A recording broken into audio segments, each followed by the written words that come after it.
വിചാരം ഇല്ലാതെ കിടന്നേ അരുളി ഉണർത്ത ഹല്ലേലൂയ ഹല്ലേലൂയ സ്തുതി സ്തുതി നിനക്ക് എന്നും ചൊല്ലിടുവേ ദോഷച്ചുമടൊഴിച്ചു രക്ഷ തന്നവനെ സ്തുതി സ്തുതി നിനക്ക്.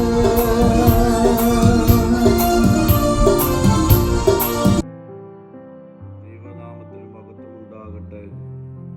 ഇന്നത്തെ പ്രഭാത ധ്യാനത്തിനായി 37-ാം സങ്കീർത്തനം 5-ാം വാക്യം. നിന്റെ വഴി യഹോവയെ പരമേൽപ്പിക്കുക, അവനിൽ തന്നെ ആശ്രയിക്കുക, അവനത് നിർവഹിക്കും.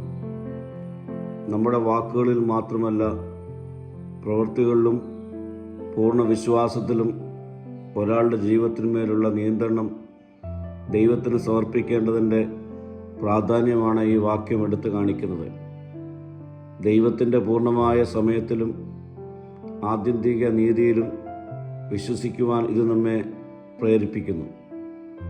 എല്ലാ പദ്ധതികളും തീരുമാനങ്ങളും ഭാവി ശ്രമങ്ങളും ദൈവത്തിൻ്റെ കാര്യങ്ങളിൽ സമർപ്പിക്കുന്നതിനുള്ള ഒരു തിരഞ്ഞെടുപ്പ് കൂടിയാണ് ഇത്. ദൈവത്തിലുള്ള യഥാർത്ഥ ആശ്രയം അവൻ്റെ നന്മയിലും വിശ്വസ്തതയിലും പൂർണ്ണമായ സമയത്തിലും അചഞ്ചലമായ ആത്മവിശ്വാസം പുലർത്തുക എന്നതാണ്. നമ്മുടെ ഉത്കണ്ഠകളും ഭാരങ്ങളും ദൈവത്തിൽ സമർപ്പിക്കുന്നതിലൂടെ ഉത്കണ്ഠകളിൽ നിന്ന് ആശ്വാസം കണ്ടെത്തുവാനും ആഴമായ സമാധാനം അനുഭവിക്കുവാനും കഴിയും. പ്രിയ സ്നേഹിതരെ, പ്രയാസകരമായ സാഹചര്യങ്ങളുടെ ഭാരം ദൈവത്തെങ്കിലേക്ക് കൊടുക്കുക.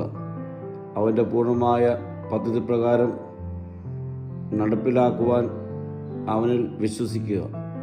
അവൻ നമ്മെ വഴി നടത്തുകയും പുലർത്തുകയും ചെയ്യും.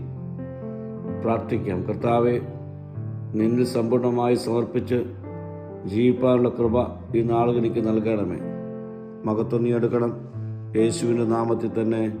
ആമീൻ.